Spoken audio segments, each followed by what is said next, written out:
at a point in time coming off of a wild Saturday of college football.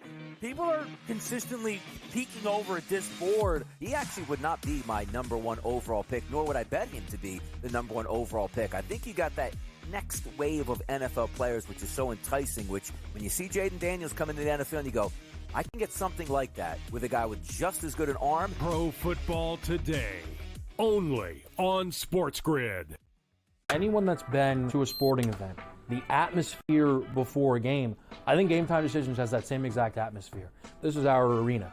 This is what we do. There is going to be an energy to Game Time Decisions that you will feel night in and night out. The excitement you get when you lock your bets in, when you're figuring out what you want to do, we can zone in on the biggest games each night. I want this to be the place that people come to before the games start so they feel as ready as possible to lock in their cards. We are going to hit every single one of those markets that you need to know about. We're going to go through every single thing, and I've got a great team behind me that's going to help me get the job done. There is not going to be a better place, I promise you, than Game Time Decisions to get that new information, react to it, and be able to then bet accordingly. We will have everything at our disposal, and we will use that to our advantage.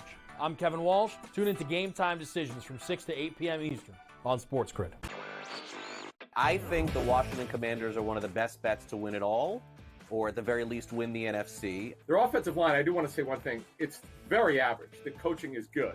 They're getting good coaching from Bobby Johnson, their line coach, here from the Giants. But they've kind of overachieved. Let's call it like it is. Daniels has taken them up. Look, that division is not very good, and they could very well win it over the Eagles and the Cowboys. They're not a Super Bowl team. Newswire, only on SportsGrid.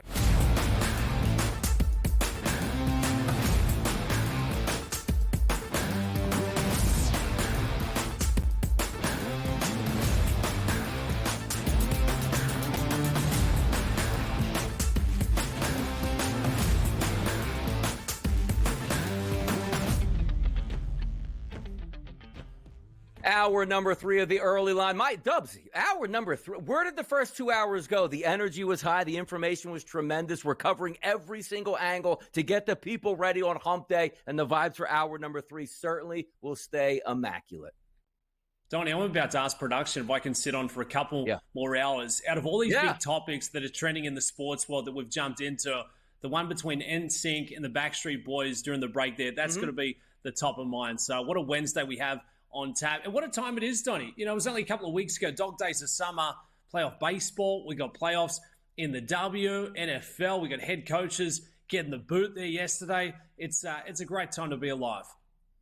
It is a great time to be alive. Now we're just waiting for like the next shoe to drop, which not means another head coach gets fired, but where does Davante Adams end up? Doesn't look like he's going to play this week. Here's the thing I like, Dubs. Like Davante Adams says, I don't really know if I'm going to play this weekend, my hamstring. Is it really the hamstring, or is he just say, I'm just not playing for the Raiders again? Today is one of those days where the install period starts on most NFL teams. So if that trade is going to go down, I'm actually surprised it didn't happen yesterday. Maybe it goes down today, but the minute that we see Davante Adams traded to the SportsGrid Network has got you covered absolutely the same way it did yesterday. If you're watching this same program, I wasn't on, but I was watching. Robert Saleh fired, brought it to your attention right away. So today, when we fade the public, Dubsy, and see what their opinion is, you know what the SportsGrid Network was asking to the people? Did the Jets make the right decision firing Robert Saleh yesterday? Yes, 46%. No, 53% the people, Dubsy, say it wasn't the right decision. What you say about that, huh? What are you saying? It wasn't the right decision. Robert Saleh, he's not to blame for this mess that we've seen in New York for the Jets. It's the quarterback, Aaron Rodgers. The move was far too soon. If you're going to axe your head coach, why not do it before things get underway? Why not give him the longevity of the regular season in trying to turn things around? The issues here are on the offensive side of the ball. Robert Saleh's got nothing to do with this offense. I know he's the head coach. He wasn't the guy throwing 3 interceptions over there in London. He wasn't the guy putting up 9 points against the Denver Broncos in the week prior. If you were never fully sold on Robert Saleh, how did we get here? How did you let it come back in to year number 4? So look, was it the right choice? Maybe. Was it the right timing? Certainly not. Is it going to be enough to turn the Jets season around? Absolutely not. They are getting nowhere near that win total, Donnie, and I'm excited to see it. What a toxic locker room this is. And Aaron Rodgers at 41 years of age, we're shocked, we're surprised that he hasn't got that fast step. He's not buying in with the team around him. And guess what? Chemistry, cohesion, it ain't going to get a lot better if Davante Adams comes across. All these young guys who have been sitting around for 12 months saying, is now our time to go out there and compete? Is now our time to go and get a ring? Now he's bringing in his other mate, Davante Adams. Who's really running things there in New York, Donnie?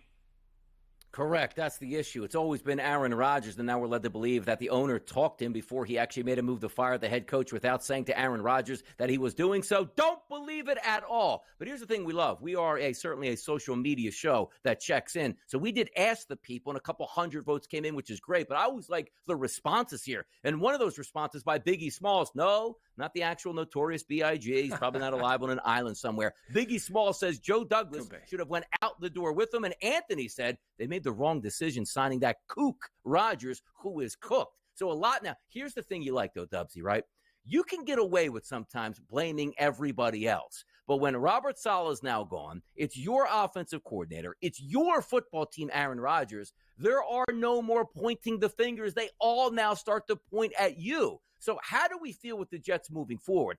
I actually voted yes, but I didn't vote yes for the reasons of, was it the right move technically for Robert Saleh? They had to make a move somewhere, and it wasn't going to be cutting Aaron Rodgers. It wasn't going to be, dropping Nathaniel Hackett, which then Rodgers probably would retire. If you had to make a move to try to spark the team, the only thing you can go to is the head coach. Will it work out? I'm not so sure of that at this point here. But if we are lining up the Jets, does it help them in this weekend's action? Because they got a Monday night football game at MetLife against the Buffalo Bills. This is going to go a long way to letting us know, are the Jets contenders or pretenders? And also the Buffalo Bills riding high after being 3-0 could drop them to 3-3, a titanic battle on Monday night, which has the Buffalo Bills as the favorites heading into New York. So moving forward, what type of spark are we looking for here, Dubsy, with Saleh being removed as head coach? Just looking for a little something, and it's going to be on the offensive side. Defense is certainly still going to be strong there. That's never been the cause for concern. But offensively, there's just no chemistry. They can't find that punch. Garrett Wilson has looked a little out of sorts. Aaron Rodgers has flashed, moments of brilliance that we've been accustomed to seeing over the last couple of decades. But for Monday Night Football, if you're talking about motivation, what do the Jets have? That you now know that your quarterback is calling the shots. Aaron Rodgers is the one who's got to have some kind of responsibility there with Robert Saleh getting the axe. That doesn't tell me as a player that I'm buying in. Are you fully sold that this is the guy who's got all of the answers coming out of his darkness retreats in the offseason, missing training camps when you're trying to get ready, and then you're surprised that there's a little bit of rust? I mean, we saw it a couple of weeks ago. In what world can you allow your star quarterback to shove the head coach on the sidelines, Donnie? The student is now teaching the class, and that is not good enough. I don't think it will be the spark. I think the pressure continues to mount. If you bring in Davante Adams, I think you're going to lose the locker room even further. And you look on the other side of the ball, it's Josh Allen. It is the Buffalo Bills after a tough beat. I would be staying away from the Buffalo Bills Monday Night Football. They are going to show up, and they're going to be ready to rock and roll. I hope it is the biggest beatdown of the ages that we see against the Jets. Minus 138. Cover the number. Give me the total. Give me the team total for Buffalo, Donnie. I hope it's an absolute track meet towards Josh Allen and the boys.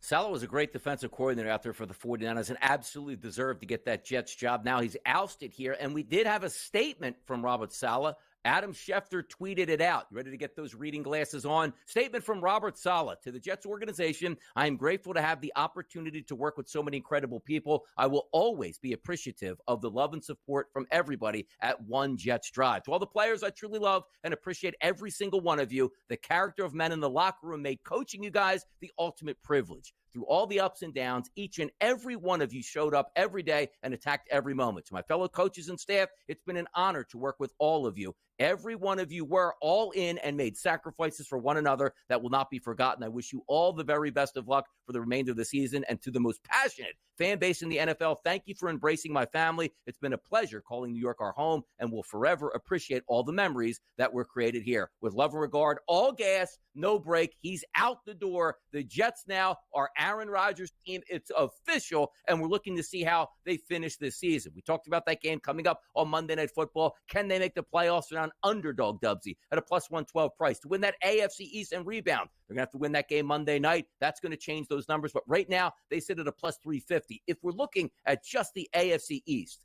when it's all said and done, the Jets realistically have a chance to win this division in your mind, Dubsy? No, I don't, Donnie. Again, the class of the East is going to be the Buffalo Bills, 3-2. If you're looking for the outlier, the price play, I'd be looking more towards the Miami Dolphins. I don't see a world in which the Jets can turn this thing around. I just think they're up against it. Nothing is going to get easier starting there for Monday night. And for poor Robert Saleh, look, certainly a competent head coach, but there were issues prior to what we saw this season. You know, the whole Zach Wilson debacle going through last year, he's never really had the locker room. But how do you turn things around? You know, we know Aaron Rodgers caught up with the owner there for a nice little chat to start the week. Was the chat about, we're going to bring in someone new, you're now going to have to buy in? I do not think so, Donnie. So, again, when Aaron Rodgers is calling not just play-by-play on the field, but off the field as well, it is a tough environment to come into. And for head coaches, you know, moving forward, if we go past the interim, would you really be wanting to come in and try and build around Aaron Rodgers? Or you're saying, once he's out of the equation, certainly, I'd love to come in and try and turn this thing around for the Jets? Yeah, Albrecht's going to be that interim coach, and if they do finish the season, which means winning a division, making the playoffs, he's probably going to get that full-time job. But you're right about that. Which coach is going to want to come in knowing that you're going to have to abide by what Aaron Rodgers tells you you're going to go abide by? That's going to be something to watch and play it forward. But we usually get that instant gratification. We'll get that Monday night. Is this a supercharged up Jets team, or is Aaron Rodgers at the end of the game going to say, wide receiver ran the wrong route, and that's what happened. It wasn't on me. You know what's coming up today? Major League Baseball playoff action, National League. We break it down next.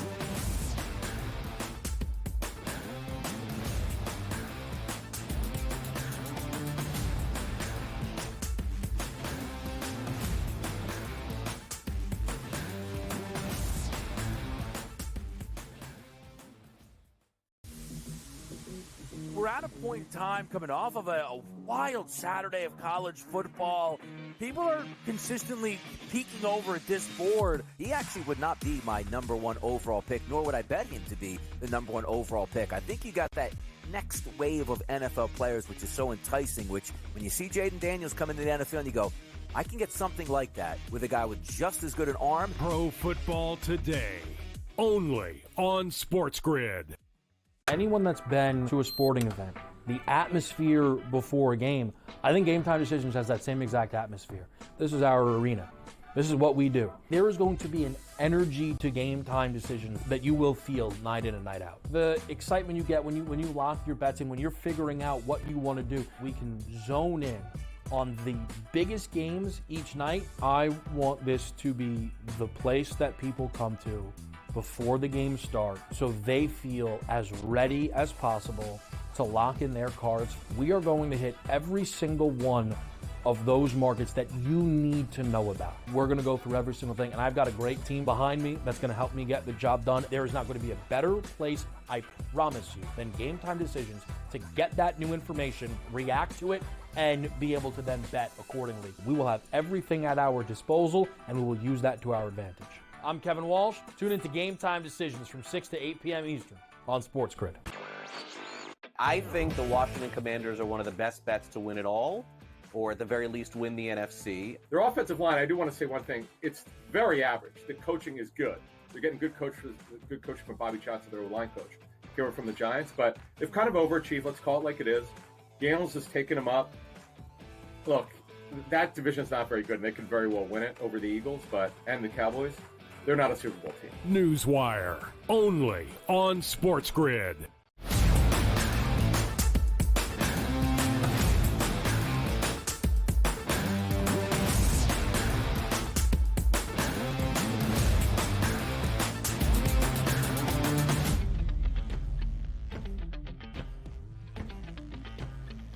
Playoffs, it's in the air. It's October. Teams could be going home this evening. The one thing we would love, too, from a Phillies fan, my perspective, let's extend all. Let's get game fives all over the place and have some fun. But we got 4 games today, Dubsy, which start in New York For me, the Philadelphia Phillies and the New York Mets. If we're taking a look right now, I'm going to bring up the latest odds just to make sure that we're keeping the people in tune with what they need to know. Ranger Suarez, Jose Quintana, 7.5 is the total. Opened up at the FanDuel Sportsbook at 7, so it has slightly moved here. The favorite also coming down a bit. When we opened the show, Dubsy, it was a minus 116 price here for the Philadelphia Phillies. Updated line now, minus 110, minus 106 split. It's right down the middle. Suarez is a lefty who was pedigree pitcher coming into the season, very good. Pitched unbelievable to start the season, got injured, hasn't been the same. Jose Quintana, left-handed pitcher, been around the block here. The vibes are on the Mets side. They're at home. They want to close this game out. So I'm going to ask you first, Dubsy, on this game. Phillies and Mets, your thoughts here either on a side or a total today?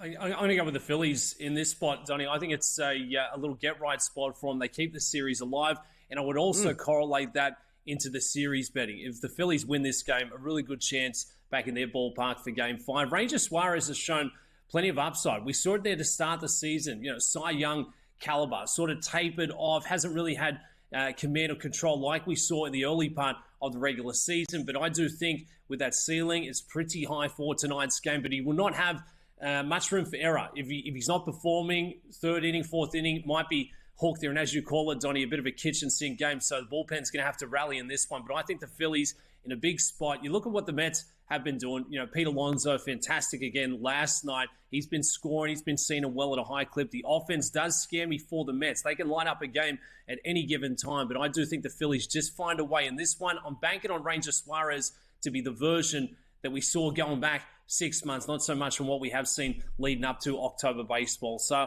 I'll go with the Phillies, keep the series alive, and I would take a further little sprinkle, maybe a little quarter unit, that they can ultimately get it done in Game 5 as well. That Phillies lineup has to show up tonight. They can't go 5 innings, have no runs. They're going to get bounced out of the playoffs, and it'll be all said and done and off into the offseason they go. But sometimes you take a look, Dubsy. Is it the analytics or the ERA? Which one do you trust more? You take a look at the past 60 days. On the card today, Ranger Suarez, his ERA, 5.74. That's disastrous. His xFIP number, manageable, 3.86. You take a look at Jose Quintana, his last 52 innings over the past 60 days, ERA 3.29. Much better than Ranger Suarez, but a 4.26 xFIP number, which is higher than Suarez. That's what you're going to have to fight yourself with. And also, if you're looking at Ranger Suarez's last 30 days, 89 batters he's faced. He's a lefty. He's done well against left-handed batters. That's what you're supposed to do. Right-handed batters, completely different. 68 batters he's faced, an ISO of 268. Way too high. Weighted on base percentage, 466. Now, looking at that Mets lineup today over their past 30 days against left-handed pitching, it hasn't been great. If you're asking me, Donnie, who are the best hitters today to take against Ranger Suarez, Mark Vientos, Jose Iglesias, and Francisco Alvarez. You thought you're living out Pete. Take a look at Pete against left-handed pitching over the past month. A 0 ISO power number and a 244 weighted on base percentage. Not good enough. So you were looking more from that right-hand perspective, but singling out some right-handers again. Vientos, Iglesias, and Alvarez, for me, would be the best on the card. Let's go over to the other side. Jose Quintana's on the mound. He looks flawless over the past 30 days with the batters that he's faced. An ISO against, 036. Weighted on base percentage, microscopic at 189. But the Phillies have handled left-handed pitching decently over the past 30 days. Schwarber, Turner, Harper, Castellanos, Realmuto, and Rojas all above average ISO power numbers. And K rates here, high with Schwarber, high with Harper, and high with Castellanos. Everybody else has made a lot of good contact against left-handed pitching. You just faced a lefty yesterday, more of a sidewinder, Dubsy, but today you're going to get that pitcher that's, okay, a little bit more conventional at this point. Using the edges, inside and outside, to see if that makes a difference. For me, I would love to say, yes, it's supposed to be the Phillies today, but just based on how the series has gone, Dubsy, it wouldn't surprise me if I'm tweeting out by the 5th inning, oh no, look again, this is a disaster, the Phillies can't hit, and that's the way it could set up. Now, let's move out to the West Coast. 9:08 tonight. You ready to get it popping? These two fan bases are. It's the Padres and the Dodgers with another closeout chance for the Padres tonight. Dylan Cease will be on the mound. The favorite at the FanDuel Sportsbook currently right now, you see that minus 146? It's dropping, people. It's a minus 138 and a total of 7.5. Dubsy, give me those vibes. It's Knack Cease tonight. Closeout situation. The line is dropping. People are believing in the Dodgers. Are you? I'm not, Donnie. I don't think we've seen enough from Knack going through the regular season. I'm that guy. Do we get Yamamoto into the mix? Or do you try and preserve and look ahead to Game 5 coming back to Dodger Stadium? I think The vibes are very high down there in San Diego. The offense has been clicking. Tatis was lighting them up there again on Tuesday night. Manny Machado's been very consistent. And not that the Padres need that extra smoke, but we saw it in Game 2. This thing is getting set to boil over. There is bad blood between the Dodgers and the Padres. Surprise, surprise. Down there at Petco, not expecting to see a lot of offense. But for the Dodgers, I just don't have a lot of confidence in Knack. I don't have a lot of confidence in the bullpen. If it's a close one and it's a low score, which I do think it will play out in that fashion, the edge is going to go towards San Diego. Again, it will come down to the superstar showing. Can Ohtani, can Mookie, who finally found a bit of offense there last night, they have to take the building out of the equation. They have to score first. They have to score early and just ensure that the Padres are playing catch-up baseball. So it's imperative the Dodgers get off to a flying start. And with that bullpen advantage, if it's a close one, not a bad game to jump in there and live bet once we hit that 5th or 6th inning. But it looks to be an absolute blockbuster. Game 4, Petco, West Coast, Best Coast. As good as it gets, the better team, it's the Padres right now, Donnie. It is, and the pitchers better obviously on their side with Cease. But let's take a look at, here's the tough part about it. When you're handicapping, me, Dubsy, I'm an RBI guy, taking base hits over 1.5, runs batted in, RBI, and also, base hits. But if we're looking at Knack's perspective, he really struggled this year. And also in the last 30 days, 69 batters he's faced, an ISO of 250 and weighted on base percentage of 387. That's not good enough. And this Padres team has absolutely wrecked right-handed pitching over the past month. But here's the issue sometimes that you have. Like, Landon Knack's going to start this game. We don't know, Dubs, if he's going 1 inning, 2 innings, 3 innings, or is dominant for 5. Let's just say it's shorter. Then you start to bring in left-handed batters, and it throws it all into the equation. For me, I just think the Padres are better. I think they're going to close them out. I don't care who's pitching for the Dodgers, starter, pitcher, bullpen, closer. It doesn't matter to me. I think they close it out today. But just keep in mind, Knack is certainly not nearly as good as Dylan Cease. But the fact of the matter is he's going 1 or 2 innings, even if he pitches well. More Major League Baseball next. Let's hit the American League right here on the early line.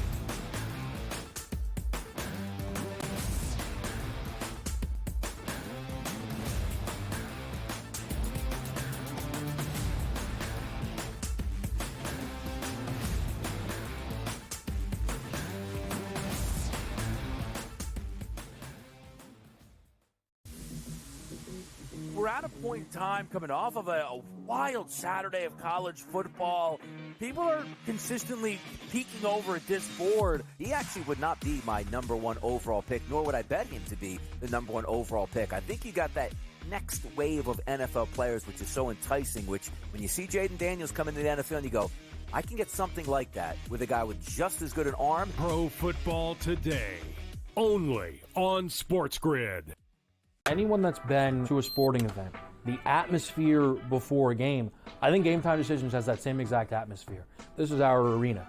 This is what we do. There is going to be an energy to Game Time Decisions that you will feel night in and night out. The excitement you get when you lock your bets in, when you're figuring out what you want to do, we can zone in on the biggest games each night. I want this to be the place that people come to before the game starts so they feel as ready as possible to lock in their cards. We are going to hit every single one of those markets that you need to know about. We're going to go through every single thing, and I've got a great team behind me that's going to help me get the job done. There is not going to be a better place, I promise you, than Game Time Decisions to get that new information, react to it, and be able to then bet accordingly. We will have everything at our disposal, and we will use that to our advantage.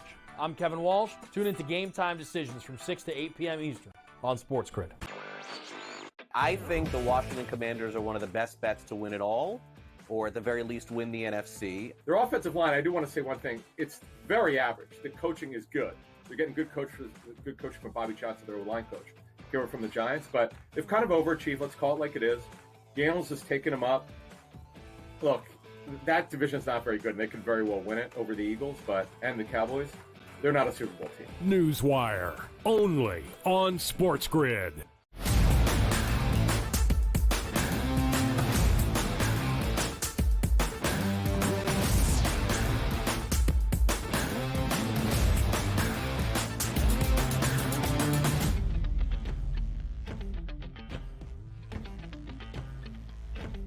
We got 2 games in the American League, and quite frankly, we have high drama in the National League because teams could be going home. The good thing about these American League teams is these are game 3s. Nobody's going home after tonight. Will they be disappointed? Absolutely. But let's take a look at the first one here. New York Yankees and the Kansas City Royals. That's a 7:08 start out in Kansas City. If we're looking favorite-wise, we actually had an opening number at -120, which as of this morning was there on FanDuel. But these numbers are changing. That's now down to 116 and lowering here. So maybe some money coming in on the Kansas City Royals. The total is listed at 8. We saw game number 2. Kansas City rose up, took that game 4-2, and now heads back with momentum. Is that enough momentum for you, Dubsy, to pick up a commanding 2-1 series lead out there in Kansas City today? No, I don't think so. I think this is one of the tougher matchups in trying to come up with who's going to win this one. But for the Yankees, really bullish behind Clark Schmidt. Gets the start there over Luis Hill. So I think that's a telling factor that they're putting a lot of confidence in Schmidt to go out there and get the result for the Yankees. For the Royals here, Seth Lugo, he's been pretty strong there from what we have seen with that start price. So I think it's a really good spot for the Pinstripes, Donnie. I think the offense absolutely lights it up in terms of runs being scored. I think we could see a few late in this one, 6th, 7th. One of these innings would just absolutely pop off, and I do think it will be back in support of the Yankees. Bobby Witt in the offense for the Kansas City Royals. Rocks or diamonds, can they find that spark again? But game 3, Yankees, there's a lot on the line for this one. You don't want to be just making up the numbers. Need that win. Let's get it going in the right direction. -120, slight favorites with that total now sitting at 8. I'll lean towards the Yankees in this spot, Donnie. How you seen it? Who's going to have the edge out there on the hill? Is it Clark Schmidt or will it be Seth Lugo for the Royals?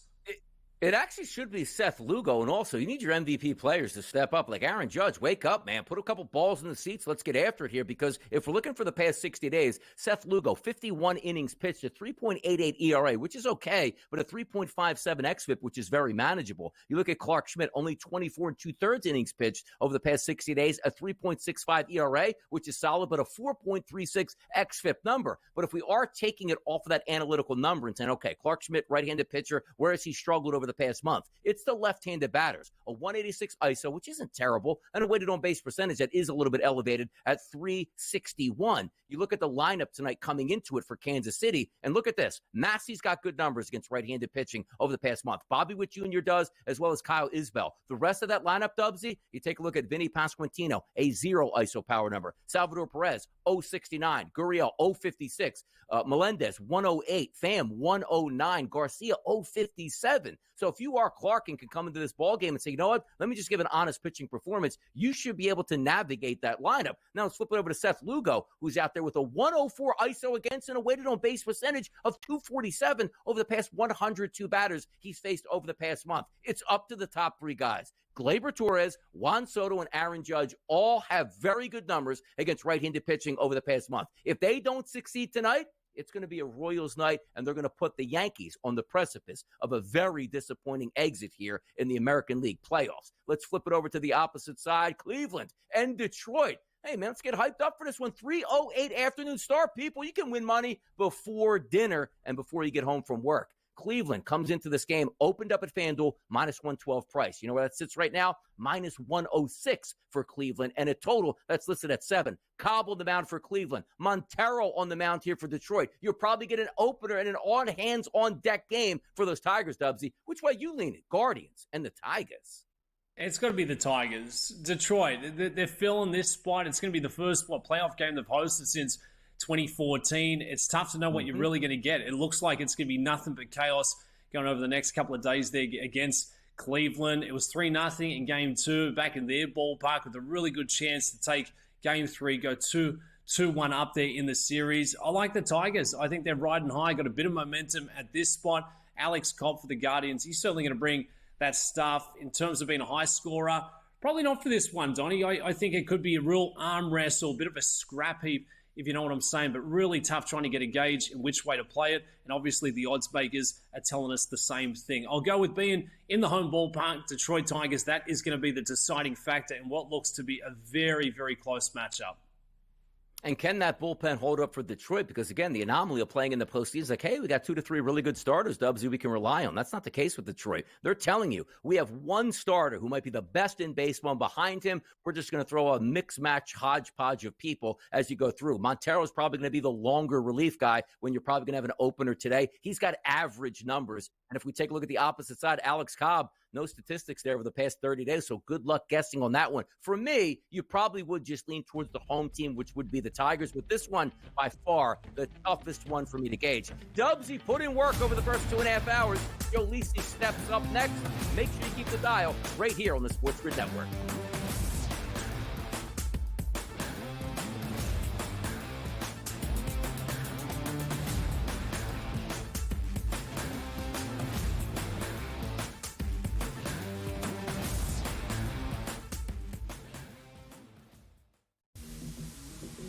We're at a point in time coming off of a wild Saturday of college football.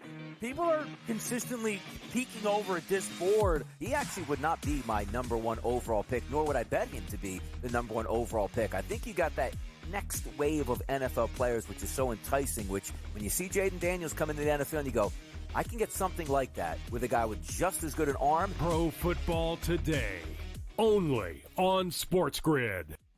Anyone that's been to a sporting event, the atmosphere before a game, I think Game Time Decisions has that same exact atmosphere. This is our arena.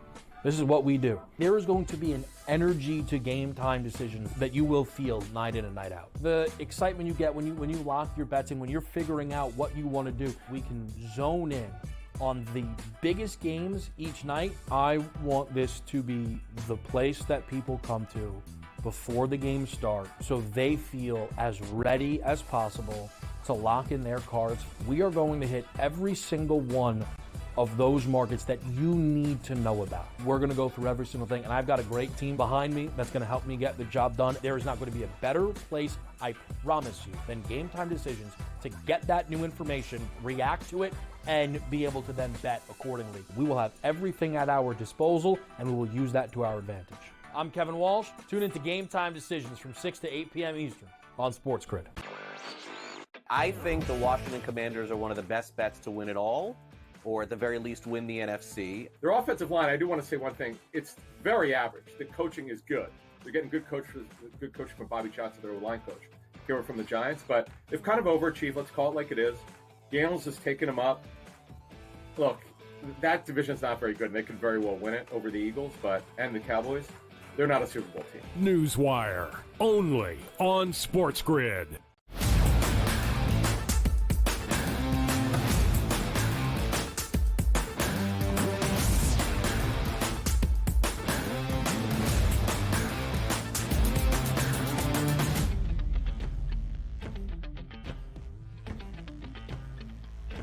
And here we go on the early line. A half hour left to go. The energy will be high. It's Donnie right side, joined by Joe Lisi, who has a big announcement. MortalLocks.com is the website. It's ready to get after it, people. Let's go. Mortal Locks. That's almost as good as the weather that you and I did on Sunday. You caught me off guard with the curveball. Oh. That's it. Nothing but winners, Donnie. Nothing but winners. Week number 7 in college football. We're giving all the premium picks out. Yep. Absolutely free. It doesn't get better than this. Let's get after it. Have some fun here. The New York Jets, they're looking for some winners right now, or at least a winner as a head coach. Robert Saleh out the door here. Woody Johnson basically comes in and says, Joe, this was my decision. Nobody else's decision. Yes, I called Aaron Rodgers, and I didn't tell Aaron Rodgers anything, and then I fired his head coach once I hung up the phone. Joe, this is a mess in New York. How did this all play out? Yeah, it's amazing, right? Aaron Rodgers comes off a pitiful performance, 3 interceptions, Donnie. They lose that game. The defense actually put them in a position to steal it in the fourth quarter, and then all of a sudden, Robert Saleh's out the door. And again, this definitely was an Aaron Rodgers decision. There was some animosity, it looked like, in regards to when he shoved him on that Monday night game, and I think it just got worse. And the fact that Robert Saleh was not really the guy or the head of that team, it was Aaron Rodgers making all the decisions as Aaron felt. That's the way the organization moves. So he supposedly wanted to fire Nate Hackett, and Aaron probably texted Woody and said, I'm out the door if that happens.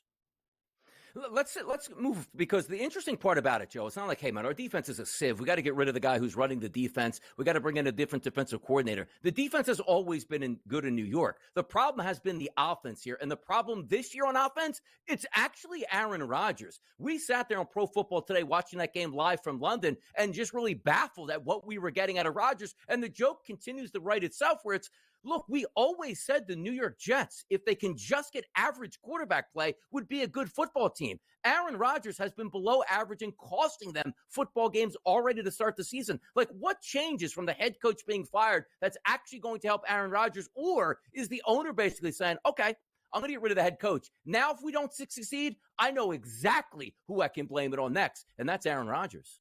Yeah, I agree. I think that when you look at the Jets as a whole, Donnie, it comes down to the simple fact that Aaron Rodgers is not the same player that he was 4 or 5 seasons ago in Green Bay, right? We go and talk about the interceptions his last season in Green Bay, where they missed out on the playoffs, 12 interceptions. And let's look at the last 2 games. They play an above average, one of the best defenses in Denver. They lose that ball game. Second best rushing attack, rush defense in Minnesota that was only given up 75 rushing yards heading into that matchup in London. They couldn't run the football consistently in back-to-back games, and Aaron Rodgers becomes completely one-dimensional, and that's why you're seeing this team lose to Denver and lose that game in the fourth quarter, because he can't solely carry the team because he's an aging quarterback. He's at the end of his career, and unless they have a successful rushing attack to take the pressure off the offensive line and Aaron Rodgers in critical third downs, they're not going to win games. So we'll see how this plays out. Again, I said from the very beginning, I thought they were a 7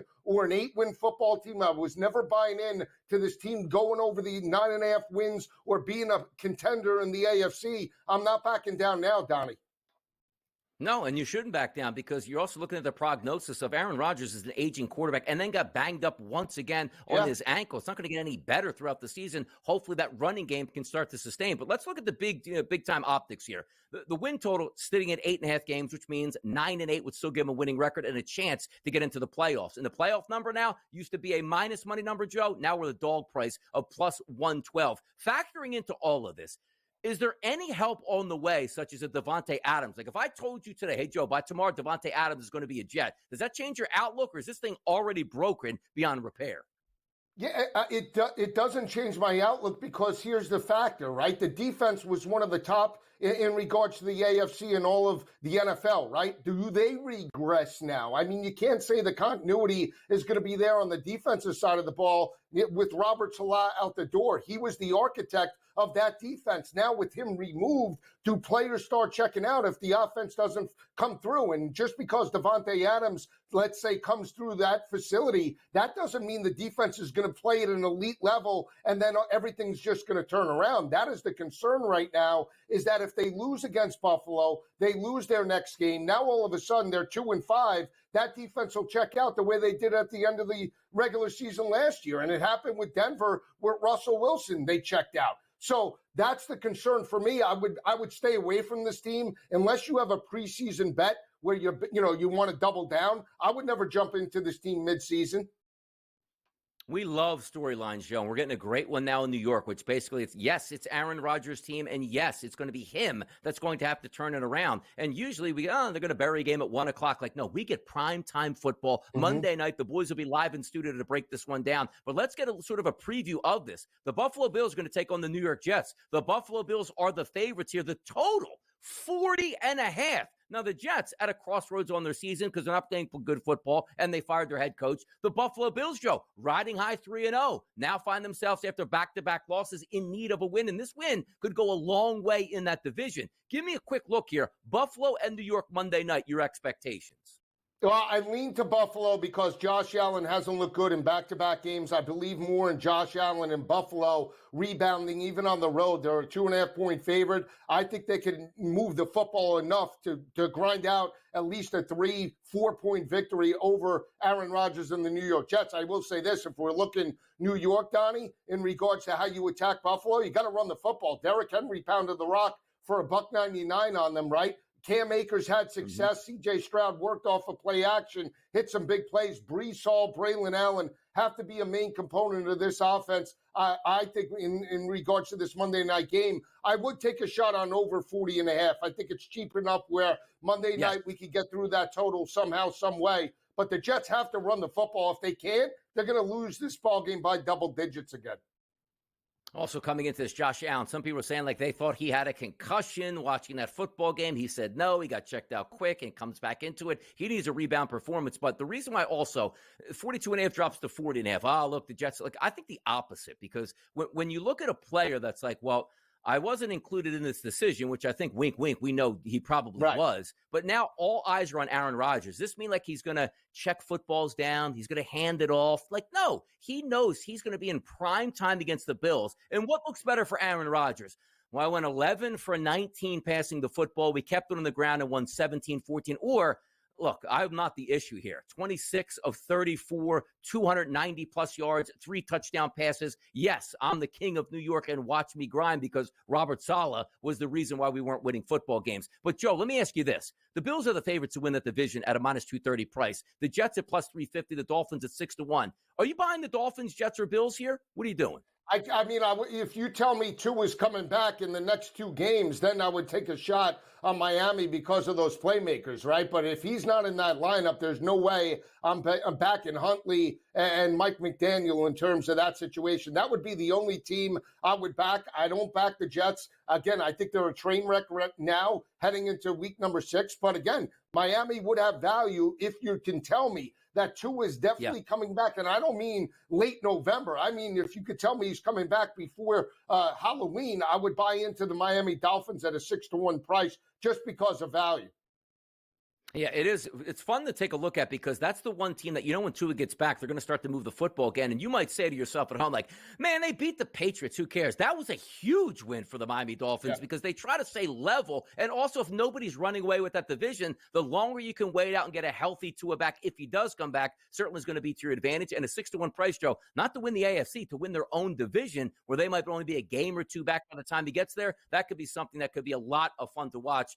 And then there's the New England Patriots, 55-1, not to win the Super Bowl, Joe, not to win the AFC, to win their own division. And Drake May comes in. Hey, we talked to Kevin on Sunday. He thinks Drake May should get cut. He thinks Drake May should not be there next season, and they should go quarterback with the New England Patriots. And, Joe, we both agreed with Kevin Walsh, and I agree with that as well. We're going to talk more football, college football next, right here.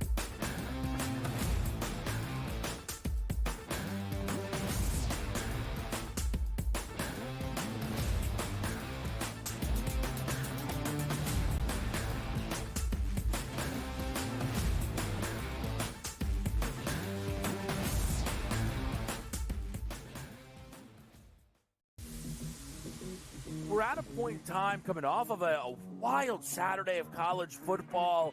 People are consistently peeking over at this board. He actually would not be my number 1 overall pick, nor would I bet him to be the number 1 overall pick. I think you got that next wave of NFL players, which is so enticing, which when you see Jaden Daniels come into the NFL and you go, I can get something like that with a guy with just as good an arm. Pro Football Today, only on SportsGrid. Anyone that's been to a sporting event, the atmosphere before a game, I think Game Time Decisions has that same exact atmosphere. This is our arena. This is what we do. There is going to be an energy to Game Time Decisions that you will feel night in and night out. The excitement you get when you lock your bets in, when you're figuring out what you want to do, we can zone in on the biggest games each night. I want this to be the place that people come to before the games start, so they feel as ready as possible to lock in their cards. We are going to hit every single one of those markets that you need to know about. We're going to go through every single thing, and I've got a great team behind me that's going to help me get the job done. There is not going to be a better place, I promise you, than Game Time Decisions to get that new information, react to it, and be able to then bet accordingly. We will have everything at our disposal, and we will use that to our advantage. I'm Kevin Walsh. Tune into Game Time Decisions from 6 to 8 p.m. Eastern on SportsGrid. I think the Washington Commanders are one of the best bets to win it all, or at the very least win the NFC. Their offensive line, I do want to say one thing. It's very average. The coaching is good. They're getting good coaching from Bobby Johnson, their line coach. Here from the Giants, but they've kind of overachieved. Let's call it like it is. Daniels has taken them up. Look, that division's not very good, and they could very well win it over the Eagles, and the Cowboys. They're not a Super Bowl team. Newswire, only on SportsGrid.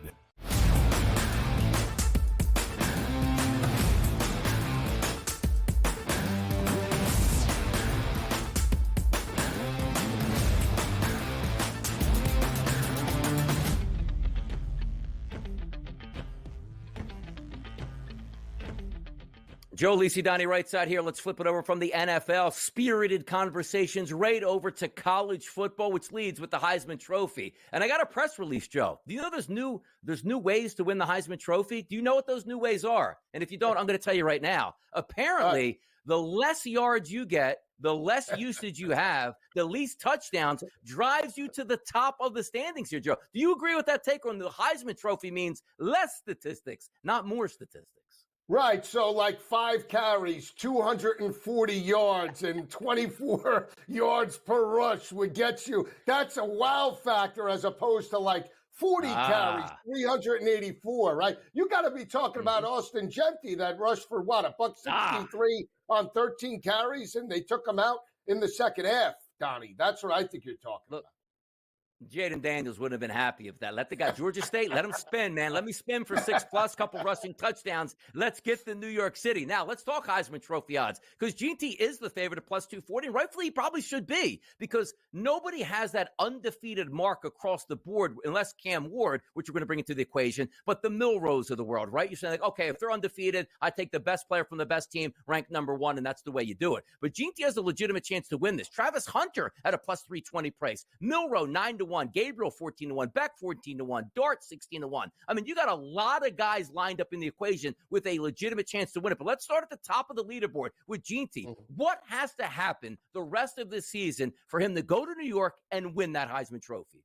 Well, definitely get over 2,000 yards, right? The last running back that we saw be invited to New York was Jonathan Taylor, I believe, about 5 seasons ago. He did rush for over 2,000, and he was third in regards to the Heisman voting. But if he could challenge those Barry Sanders type of numbers, 2,300, 2,400, then he's got a legitimate shot, obviously, to win the Heisman Trophy, and we'll see how that plays out. I mean, he's dominating college football right now. They're still in contention to make a college football playoff appearance with only 1 loss, so I think that obviously factors in as well. But, you know, we brought this up on college football today. When you have a player that has transformed the positions in regards to Travis Hunter, offensively and defensively, you know, much more than Charles Woodson did back in 97 when he won it because he's playing 105 plays per game. That carries weight, but we'll see how this plays out down here. There's a ton of football left. Travis Hunter plays Kansas State this weekend. We'll see what Boise State does the rest of the way. But your guy, Cam Ward,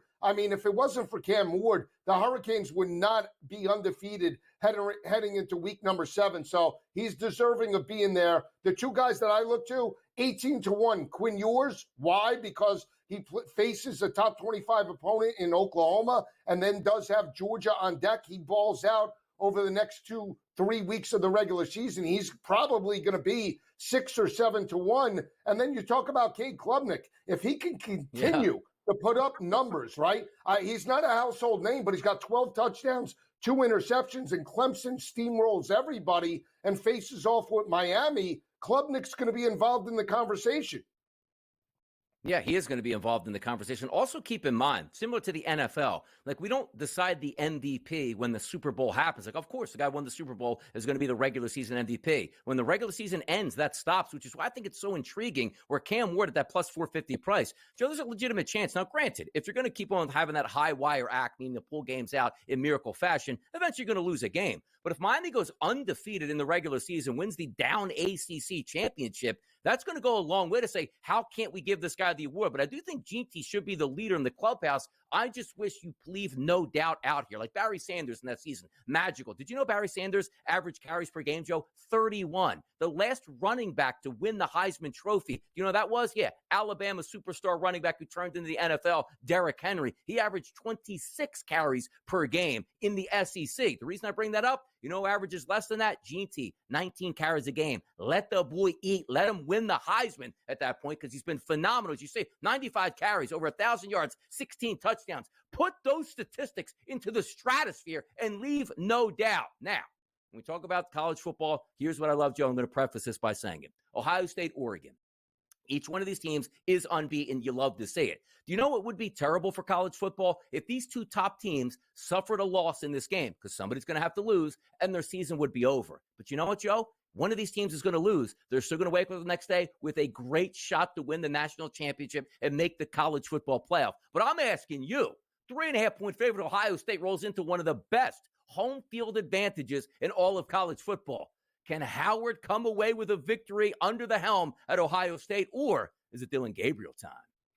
He can, but I don't think he does, Donnie. And that is, again, I'm not as high on Will Howard. He stepped up against Iowa, made some nice throws, and they dominated and covered that ball game 35-7. But I like the way Oregon's playing right now. Jordan James, the running back, $161 against Michigan State. They don't get the cover, but still they're running the football effectively. And when we talk about big games, right, Dylan Gabriel has been there and done that. He knocked off Texas in the regular season in the Red River rivalry last year for Oklahoma. So this environment's not going to faze him one bit. Not saying that it's going to faze Will Howard, but again, this is possibly the biggest game in his career when moving over from Kansas State. So it's a tough road environment. Eugene and Autzen Stadium's going to be off the charts. Give me the home dog. I'll take the 3.5, and I'll take a shot at plus 126 in regards to the money line. I have a little bit more confidence in Dylan Gabriel than I do Will Howard and Ryan Day on the road. Give me Oregon in the mild upset. But you know who's coming home? It's going to be like a Trojan horse out there, Joe, coming into the stadium and say, who is that guy? That's Chip Kelly. Oregon? No, that's Ohio State's offensive coordinator. Talk about the Chip Kelly effect. And does he want to run it up against the Ducks if he can here? Well, if he has success with Quinshon Judkins and that offensive line, and they're pounding the rock, and they're ripping off 5 and 8 yard runs a clip, he'll look to run it up. Absolutely, it's a signature statement because margin of victory still matters, Donnie. If you're an at-large team and not a conference champion, they're going to look at the body of work. Hey, did Ohio State rip Oregon, and how much margin of victory did they win? So if Chip Kelly gets up and gets that offense humming, no doubt they'll look to attack it and win it by double digits. The College Football Today crew is getting treated to what I say is the best college football season we've ever seen because every game matters and these late games start to pile up. Who's going to make it? Who's going to miss out? You don't want to miss out anymore. Make sure you follow those boys on Saturday morning. But if you want more Mortal Locks coming up, Joe Lisi's got you covered right here on the Early Line, people.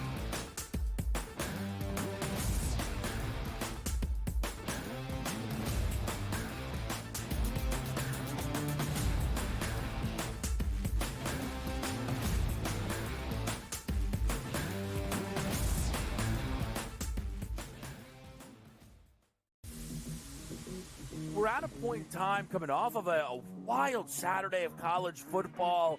People are consistently peeking over at this board. He actually would not be my number one overall pick, nor would I bet him to be the number one overall pick. I think you got that next wave of NFL players, which is so enticing, which when you see Jaden Daniels come into the NFL and you go, I can get something like that with a guy with just as good an arm. Pro Football Today, only on SportsGrid.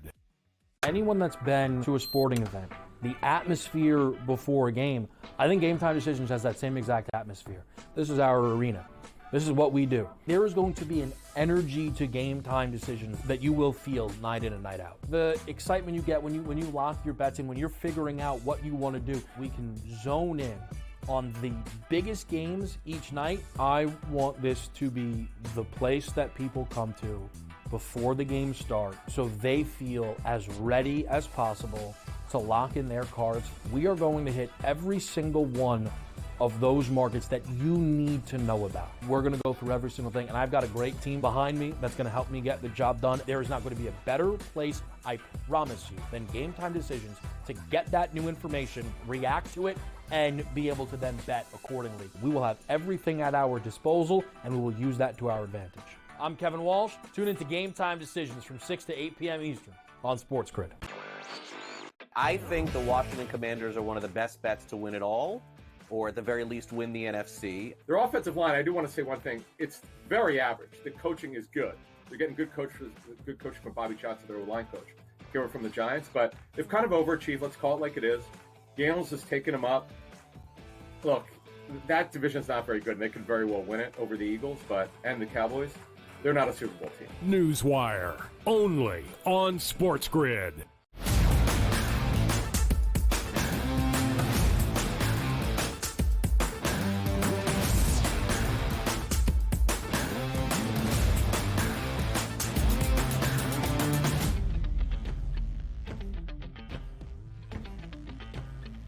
Back on the early line, Donnie, myself, and Kevin Walsh will be back Thursday night covering the not the New York Jets, San Francisco Seattle Seahawks game. Going to be a dynamic atmosphere. Seattle underdogs in that matchup. 47.5 is the total. We'll break it down tomorrow night. But we got to get into bye. My last two baseball picks were absolutely atrocious. 2 overs. I think I'm 7-5 since I've been on the show. So Joe Frizo, give me bye. We'll try to get back on track with playoff baseball.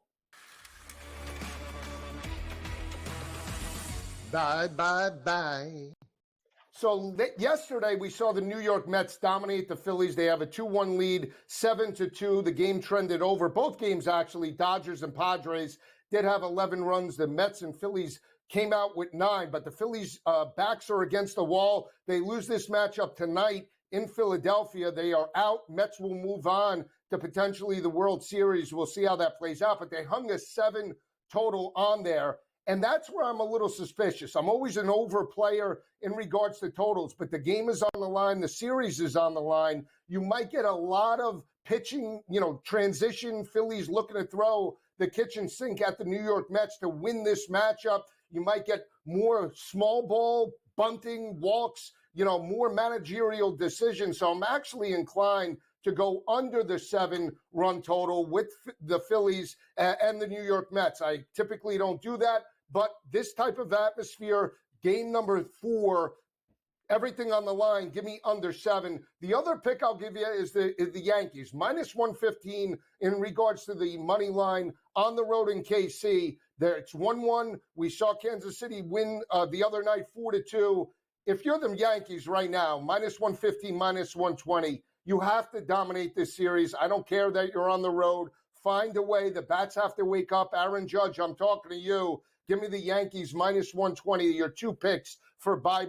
Yankees and the under Mets and Phillies. So we'll see how that plays out. If I lose, I'll be 7-7. If I win, we'll be 9-5 in regards to the early line mortal lock picks, as Donnie likes to say on the show. Let's turn our attention to college football. Week number 7, potentially the best slate that we've seen all season long, about 6 or 7 top 25 battles that we'll break down on College Football Today this Saturday at 9 a.m. One of the big ones in Baton Rouge has LSU booked as a 3.5-point dog against Action Jackson Dart and the Ole Miss Rebels. Ole Miss did go on the road last week in Williams-Brice. They were a 9.5-point favorite. They dominate that game 27-3 over the Gamecocks. When you look at the quarterbacks, Nussmeier for LSU, Action Jackson Dart, this is going to be a dynamic type of game. It could be a lot of points. Last year, Ole Miss did win this game 55-49. But here's a certain factor, and we'll break it down. Ole Miss hasn't won in Baton Rouge since 2008. They've lost 7 straight meetings to the LSU Tigers. 2 years ago, LSU did win that game 45-20. You look at Ole Miss, very good in run support, only giving up 63 rushing yards per game. LSU does have an extra week of preparation in regards to this matchup. I think that's a factor. We saw LSU open as a slight home favorite, and all the money came in on Ole Miss to push this over a key number of 3.5. I believe in Brian Kelly. Not a lot of people really talking about LSU right now. When you look at their title odds prior to this game, it was in the area about 60-1. We've heard about Ole Miss. We've heard about Alabama and Texas and Georgia, and rightfully so. But LSU could be lurking. I think this is a get-right spot for them. I'm willing to back LSU with the points. I think they can throw the football, look for a big day out of Nussmeier, and look for that defense to potentially force some turnovers over Jackson Dart, I think LSU does strike the mild upset under the lights in Baton Rouge this Saturday night. Some other games we'll take a look at in regards to this slate. I like Oklahoma and Michael Hawkins. I think he brings an added dimension to that offense, but it's also the defense for Brett Venables. When you look at this defense against Auburn 2 weeks ago, they stepped up. They got the pick six. They make halftime adjustments. They shut down Tennessee in regards to the second half as well. I'm not suggesting that potentially Oklahoma wins that game, but I think 14.5 is way too many points in a rivalry game. Quinn Ewers does come back. There might be a little rust. Keep an eye out for that. And then Billy Napier plus 14.5 against Tennessee. I do not like the way the offense looks for Tennessee. Florida potentially can move to 4-2 overall. I like the Gators plus the 14.5. Donnie, Ben will be back tomorrow. I'll see you next week. Newswire coming up next with Craig Mish. Have a great weekend, everyone.